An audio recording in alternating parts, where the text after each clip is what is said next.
My name is Terry Malone. I am the director of the undergraduate admissions office. I do a lot with the financial aid office also, but that's not an official part of my title. Thank you for joining us for the counseling and wellness session. I'm going to hand it over in a second to Becca, Erica, and Megan, who will tell you about the services and programs we have to help support students. We do want to first acknowledge that this year and today has been really difficult in a lot of people for the pandemic, from the way that race relations has been in our country. And we appreciate you taking the time to come and join us for this important topic. We will be using the Q&A feature as we go through the session. So while the presentation is going on, feel free to add your questions and we will get to those at the end. But we're going to start with a brief presentation by Erica and Megan. Rebecca, I'm going to hand it over to you. You can introduce yourself and then the panelists, and then we'll move on from there. Great. Thank you so much, Terry, and welcome to all of our special guests. My name is Becca Kitchell, and I am the Associate Dean of Students for Student Care in the Dean of Students Office here at Clark University. I'm so glad to be here with all of you tonight, and I will be monitoring the Q&A, so please feel free to ask a question. If it is a private question, we're happy to answer that just with the person asking the question, or if it's a question that we think would benefit everyone to hear the answer to, I will make sure to present that question to our wonderful panelists. So feel free to use the Q&A, and I will turn it over to my esteemed friends and colleagues from Counseling and Personal Growth and Wellness Education. Thank you, Becca. Hi, everyone. My name is Megan Kirsting, and I'm the Associate Dean and Director of the Center for Counseling and Personal Growth here at Clark. And I am joined by Dr. Erica Beachy, who is the Director of Wellness Education. So, Terry, if we could go to the next slide. So, yeah, what we plan to do in the next 30 to 40 minutes is to talk about mental health and counseling at Clark, and to kind of like go over what resources are available to students. And then we'll look at, all the wellness programming that goes on at Clark. So yeah, next slide.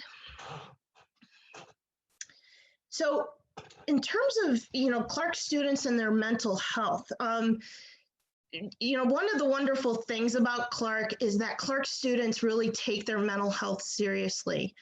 And mental health has just, when it comes to college students, has been a very, very important factor over the past, 5-8 years. And, like one of the things that they found, nationally in the past 6 years, the nation's college counseling centers have experienced a 40% increase in the number of students asking for treatment.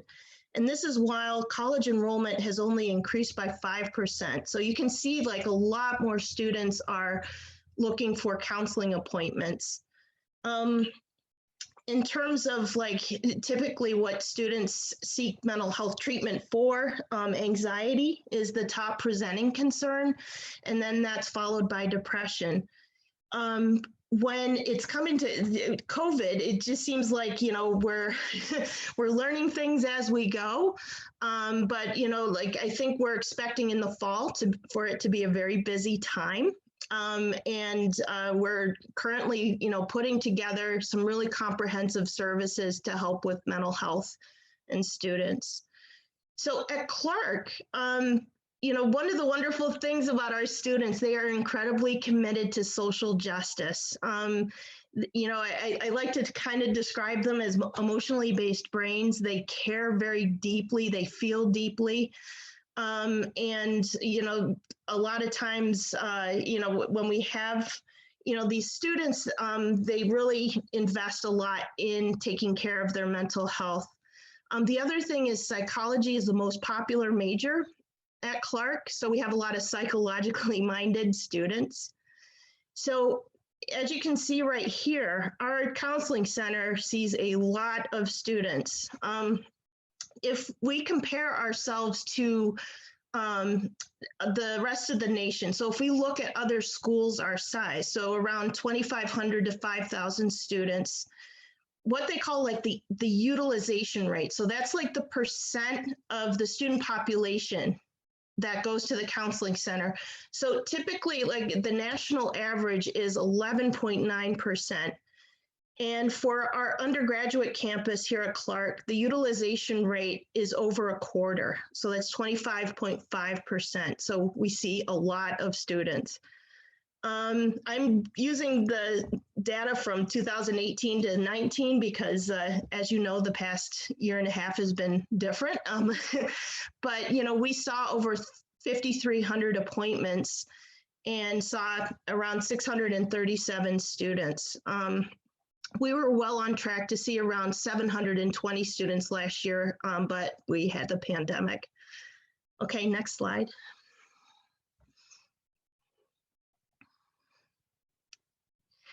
So just to talk about the counseling center here at Clark. So there's a picture here, but we're located at 114 Woodland Street, which is just a block away from campus. I can actually see campus from my office. And the staff that we're predicting to have for next year.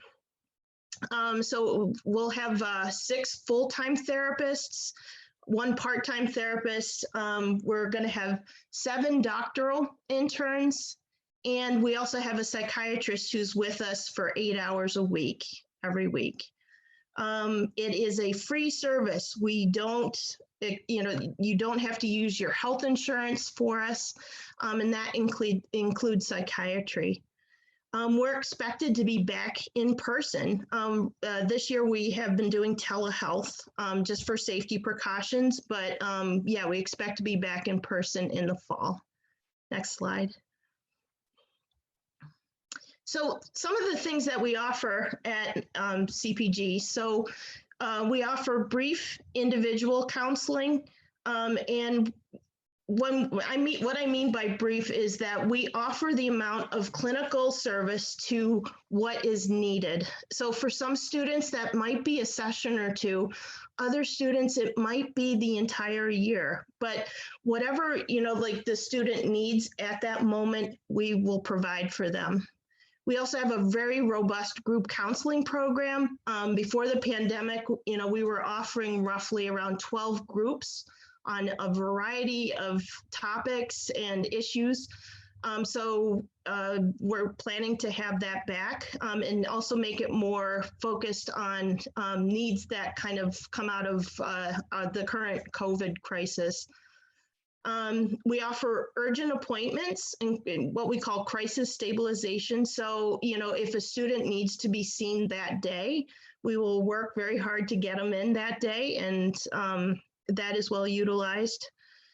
And then we have this wonderful thing called CPG after hours. So when the counseling center is not open, so that's between 5 p.m. and 9 a.m. on the weekdays, and it's 24/7 on the weekends. We have a thing, so if a student really wants to talk to a therapist, they can call the phone number to the counseling center and press option 2, and that connects them to a therapist. And they can talk to that therapist as many times as they want, for as long as they want, and that service is available to them. We also have online resources, which I'll go into. And also, I'll talk a little bit more about psychiatric medication. Okay, next slide. So in terms of medication, so our psychiatrist, his name is Dr. Alex Cutler. And as I said before, he's with us 8 hours a week, which, like you saw how many students that we see. So him being there for 8 hours a week is pretty limited. So what we are able to see a lot of students with the kind of system that we have, where if a student is in need of psychiatric medication, Dr. Cutler will see them, evaluate them, get them on whatever appropriate medication, and then, see how things turn out. Once, a student's symptoms are stabilized, the medication management can be transferred to a physician at health services. And so, let's say that if the student is seeing, a physician at health services and things escalate again, they can go back to Dr. Cutler. So we have this system that works pretty well, where we're able to see a lot of students and give them the care that they need. Psychiatry in Worcester. So in terms of off-campus care, it's pretty difficult to find a psychiatrist. It's probably like that right now for the rest of the nation, but Worcester has historically struggled in terms of the availability of psychiatry. So we recommend if your student is seeing a mental health prescriber from home, if they could continue with that mental health prescriber, that would be optimal. I know sometimes that's not always the case. But if that's a possibility, we recommend that your students stay with that mental health prescriber at home. If you want to have somebody who is off campus for psychiatry, we recommend this referral. So the Counseling and Assessment Clinic of Worcester. So it's on Park Avenue, which is, I would say, a good 4 or 5 blocks from campus. And I have the phone number right there. But we recommend that you call during the summer because there's typically around a 2 to 3 month wait for an appointment. Okay, next slide. We also offer something called the Worcester Community Counselor Collaborative. And I have TBD, so to be determined. Because of COVID, this service was, I guess, interrupted, but what we do is that we have private practice therapists who rent out rooms in the counseling center in the evenings and weekends. These therapists are not Clark employees. They're independent therapists. They just rent out space in the counseling center. And these are wonderful for students who want longer term and more intensive mental health treatment. They do take health insurance. Because we charge them such a low rent, they're able, we're actually expecting them to provide a sliding scale fee. So something very, very inexpensive for students, so they're able to afford it. We did this because we want our students to have no barriers to treatment, and we want accessibility to be there for our students. So to have therapists who are on campus, to have them affordable. So we have this option. We're looking to, I guess, get the therapists back, get more therapists. So we will work on this and get it in place by the fall. Okay, next. Megan, there's a question. A group member wanted to know about filling prescriptions. So the campus psychiatrist, where can prescriptions be filled in the local area, and how can students go ahead to receive those prescriptions from a local pharmacy or mail? Sure. So there is a CVS and a Walgreens that are just right off campus. They're actually both on Park Avenue as well. I think it's the CVS that is literally like a block or 2 off of campus. So a lot of times students just walk there. It's a very short walk. So yeah, Dr. Cutler typically sends his prescriptions there. Okay. Do students also receive prescriptions via the mailroom if they're getting mail order prescriptions? I think that is something that parents do with students. So yeah, thank you. One of the other things that our counseling center puts a lot of value in is creating student leaders when it comes to mental health. We found that, the Clark students are so wonderful in that they're very passionate about mental health, but also they seem to be students who really just want to help. And that's why they go to Clark. They're just, they're very supportive students. So in kind of helping them in their leadership role, we've created a fellowship program that's going to start in the fall. We're currently interviewing them right now, but it's called the Peer Support Worker Fellowship Program, where we're going to have a group of 10 students who provide non-crisis emotional support to other students in the evenings. So that's typically between 8 p.m. and midnight.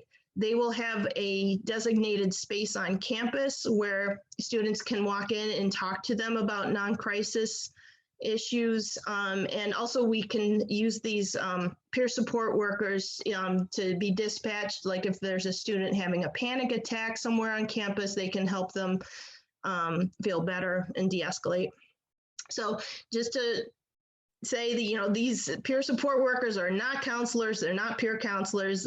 They're just, essentially, they're there to provide peer support. They're there to provide a bridge between the student and the counseling center. So we're really excited about this.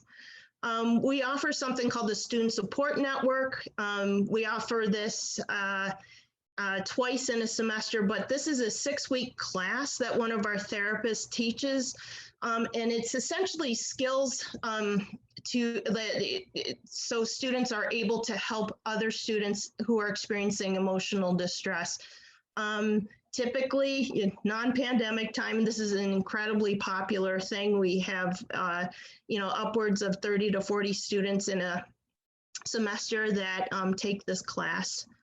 And also we have a student advisory board. So we have a group of around 25 students who meet weekly to kind of be the eyes and ears of the campus. So, like what is going on in terms of student mental health? How are students feeling about things? And then they work on ways to advocate for mental health resources, help students with information, and they work to decrease stigma. Okay, next slide. Megan, there's a question around if there's a limit on sessions students are available, a limit on sessions that students can participate in with a counselor on campus. So we do not have a limit on sessions, but with that said, like as I was saying before, we offer as much counseling resources that the student needs. So sometimes, if a student is going through a situational issue, that might be a few sessions. However, if a student is really struggling with a very long-term mental health issue, we'll see them for long-term. So we don't have session limits, but we offer what the student needs at the time. Okay, and some resources to check out. So we encourage you to go to the counseling website. It's filled with a lot of information right now.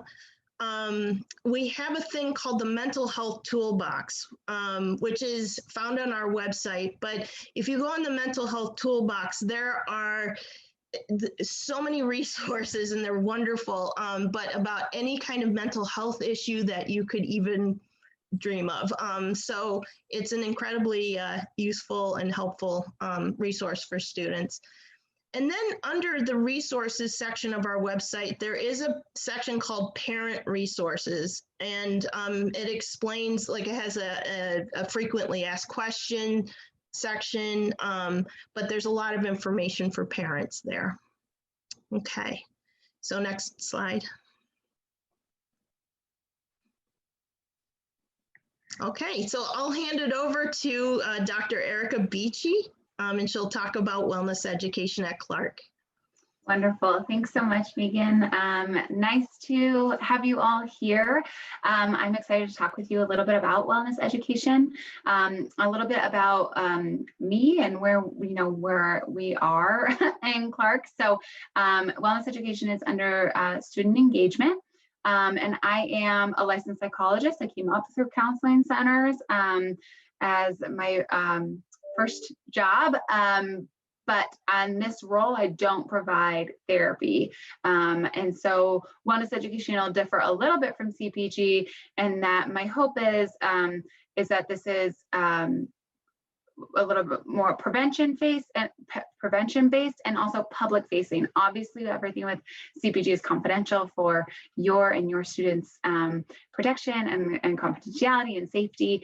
And this wellness education is not a confidential space. So I just want to let people know about that as we're going through this. So basically, the driving vision of wellness education is a wonderful, lofty goal that I will always continue to strive for, but this goal of creating a campus culture that is equitably well for all of our populations and one of resilience and adaptability.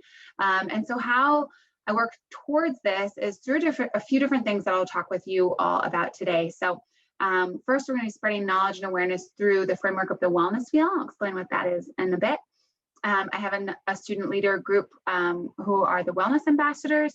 And we do health and wellness events and programming. And also we really rely on campus partners and our collaboration with them. I firmly believe that well-being is not one thing that is housed just in one office. So our connections across campus are really important. So what you'll see here is the wellness wheel. So starting with the brain up there, that's mental and emotional wellness. And then all of those that go around clockwise are listed to the right. And the goal of operating through this framework is to start to reinforce and get students to think about how they are operating holistically and understanding that we are all multifaceted and very dynamic and very complex creatures. And there's a lot going on. And so we operate through this framework to really give some understanding to the holistic nature of the human experience. It's really very common. It's normal and natural to have different levels of wellness and illness and success and distress in these different spokes. It's really normal for have one area to kind of bleed into the other if there's something going on. And so this can be a helpful way to start framing it so that students are not neglecting a piece of themselves and really trying to start thinking about themselves in this holistic and prevention manner. So you can go ahead and go to the next slide. So helping me do all of this is my team of wellness ambassadors. This is from a Zoom that we did during the summer.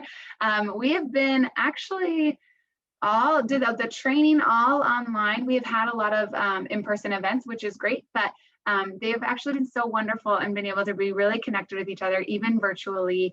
So I've been so lucky and blessed with this first group. So this is them. They are the first group. There are 14 of them, and they are trained through the NASPA, which is a higher ed organization, professional organization, through the certified peer education training. So it's pretty intensive training, and at the end they take a post-test, and they are now all certified peer educators. And their goal, first and foremost, is to really model health and well-being and living a healthy lifestyle. And so that includes modeling when and how to set boundaries, when and how to step back from things, how to reach out for supports, all those different things that they are trying to emulate and embody as leaders of well-being on campus. But they also do things like develop campus initiatives, campaigns, or programming in different areas of wellness. And the big goal here is to find an area that they're really passionate about. So maybe that's one of those spokes that we found before, or maybe that's something else that's going on in the world, and where they see a need for the Clark community. And then we work together to develop something to kind of meet that gap, fill that, and kind of have a support for that. So that's them, and I highly encourage your students or you, if you are coming on the fall, to check them out and all the things that they're doing. Leads us to our events and programming. This is just kind of a smattering of, to be honest, some of my favorite looking flyers, but there is a lot that go on. The ones that are up in the black box there, those are our weekly wellness staples. And so twice a week in person, and yes, like Megan said, we're all hoping that the fall is a little bit closer to normal and that all of these things can be in person again. But we have a Walk It Out Wednesday. So this is a walking group. We walk a mile around campus. Because we know that physical activity and social connection and getting outdoors are all really great for our well-being. So we meet at 3 o'clock and walk that loop. And then on Fridays, there's an outdoor guided relaxation led by me. It's called the End of the Week Unwind on Fridays at 1. And so this is, in addition to being a psychologist, I'm also a registered yoga teacher.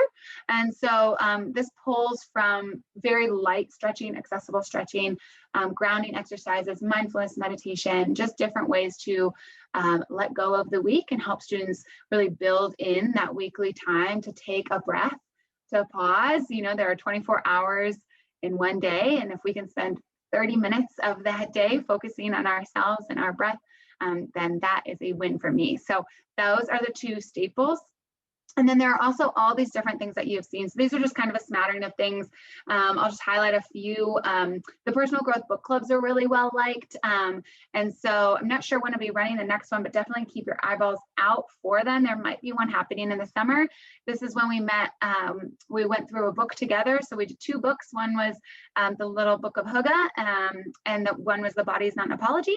And we worked through those, and we met weekly as a group and talked about the things that we were learning, how we were applying them to our lives. And the students seemed to really respond well to that, especially having a non-academic reading. I heard that a lot, that it was really nice to connect with peers around things that weren't just textbooks. And then some other things there, like you see some stress management, yoga class, different kind of peaks and spokes of the wellness wheel. Because of COVID, one of the wellness ambassadors knows how to sew. She held a mask sewing tutorial. We also offer a daily check-in with a wellness ambassador if somebody's in quarantine and isolation housing. Not that that will hopefully, fingers crossed, be the case for the following year. Decolonizing wellness, having a very nuanced approach to the wellness industry is really important to me. I understand that the wellness world and the wellness industry is a very whitewashed space. And so coming through all of our programming is this understanding that we want to center all voices and to uplift the practices that have, for many cases, originated in populations that are not white people and then have been kind of co-opted in that way. So wanting to kind of give a more balanced and progressive thought process towards wellness. And then the last one, this is actually this upcoming. So we're having a Earth Day Film and Fire, having a keynote around the Soul Fire Farm, which is a wonderful organization, and then going to chat at the fireside to connect with nature, think about environmental wellness, and that type of thing. So those are the events and programming piece. And then the last bit, I will say, I forgot to put this on, so I'm going to pop it in the chat, but you can learn more about our services, the things that are going on at our website. So that is the website. And then also we're pretty active on Instagram, since a lot of students are on that. So you're welcome to follow us there as well and join kind of part of that social media community that we've got. And so that's my bit. Thanks so much. Thank you so much, Erica. There is a question around understanding that, especially for first-year students and families, this can be a really difficult time and a time of stress and transition. Are there any recommendations that both of you could offer, either readings or TED Talks, or even sessions that may be coming up or being planned for the fall that may help address this concept of transitioning? Absolutely. I can go first, and me, and you want to take it after that? Sure. So 100%. This is a big transition. And so it is a really normal, kind of what I talked about, kind of these normal ebbs and flows in our life and our well-being. This is like a very normal, stressful situation that brings up a lot for students. And so I think what's interesting is that a lot of times students feel like many different ways, and sometimes those emotions can feel hard to hold both. So understanding, just like you can be both excited and terrified, that's normal. You can be both looking forward to things and also kind of dreading leaving, or a whole complex, a variety of emotions, and that's normal to hold both. I think there are a lot of great resources. There's a lot of work that goes into orientation.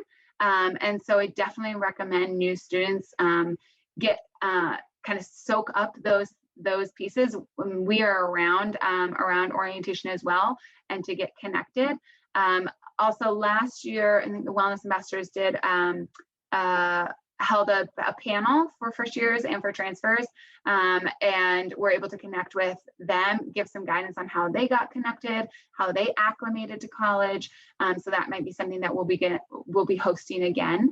And then I also think student leadership and programming is a big and really wonderful place for students to go. At Clark, there are so many wonderful clubs and students who have interests in so many different things. And so there are a lot of really wonderful ways to get connected and to start making Clark feel like your home when you do make this big transition. So that would be kind of my recommendation. Orientation, soak it in, keep eyes peeled for other events because there will be a lot on that upcoming adjustment, and then getting connected as you can. Meaning you probably have some more good stuff to add. Oh, you said a lot of great stuff, Erica. But also just to add on, so Clark also has this wonderful resource. They're called peer mentors. So that's out of the dean of the college. So essentially we have student leaders who are in place to help with first year students who are transitioning into Clark, and they are with them for the entire year. So they're a very good support for transitioning students. And I think, like, you know, from out of the counseling center, we do offer a group in the fall for adjustment to Clark. So this is specifically for first year students. And we do a lot of programming in the res halls as well. So there are a lot of supports out there for students who are just coming to Clark. There is also a question around, and I know, Megan, you mentioned this at the very beginning, but if you could touch back on that about how many students are utilizing counseling services, and maybe talk about why that's important to know, and breaking down the stigma around mental health and encouraging students and families to utilize these services when students are in need. It could be a one-time, just to talk about, you know, a breakup or a homesickness, or it could be a long-term relationship that a student is starting, but maybe focusing on, you know, the amount of students that are using the services and helping use that information to break down the stigma around mental health.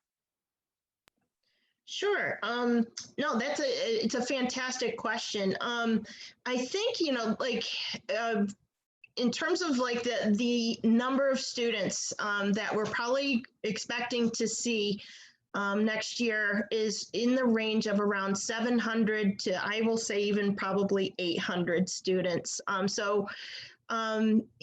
Just what Becca was saying, some of them might come in just a couple times, and others, you know, might come in more than 15 times. It just depends on what the student needs at the moment. But the other part that's really nice is that we're there for them for the entire time they're at Clark. You know, like, we've seen students who might have come in, you know, early on in their first year, and then they came back sometime in their junior year, but like, we're a consistent support for them. You know, in addition to the individual counseling, we also, you know, our groups are very well utilized by students. I know in other college campuses, like, they have a hard time filling groups. Like, for some reason, our groups they do get filled, and students find a lot of support with that.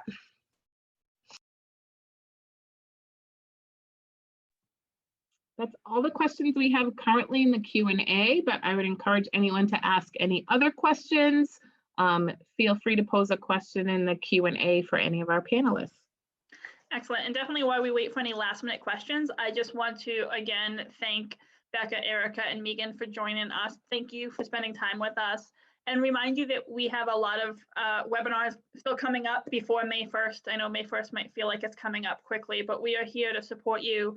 I know there are sessions about living and learning in Worcester, about career connections, about the capstone, and lots of different things. There's a just general Ask a Clarkie session next week.